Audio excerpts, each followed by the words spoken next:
Hi guys! So for today's vlog, dahil wala kaming pasok ni G-Style, dito kami pumunta sa Yokosuka Port Market. So ibang-iba na talaga yung itsura nito at lalong mas maraming makakainan. At tingnan nyo naman, napaka malawak at lakad-lakad pa tayo banda doon. Tingnan natin kung anong meron dito pa or nadagdagan. Dahil ang dami talagang option. And then, nakita namin tong Marlow. So, ayan. Mga dessert siya at mga bread. So, ayan si G-Style. Bumibili na siya ng bread na gusto niya. At ito pa yung mga iba pang pwede ninyong bilhin. So, ayan. Ang dami. So, comment down below kung nakabili na kayo dito.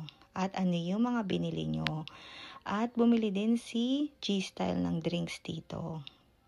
And then, ako naman dito sa ramen. So, ayan. Ayan yung mga menu niya. Ayan. So, naka-order na ako nito guys. At inaantay ko na lang yung binili kong ramen. So, ayan yung itsura. So, pwede ka ditong kumain. So, ayan. At napakasarap niya guys. So, simple lang pero ang sarap. So, ayan, dito kami pumuwesto ni G-Style. So, ayan na si G-Style. Nakakain na siya niyan. So, ako naman ang kakain. So, ito yung isa sa mga bread or muffin na binili niya.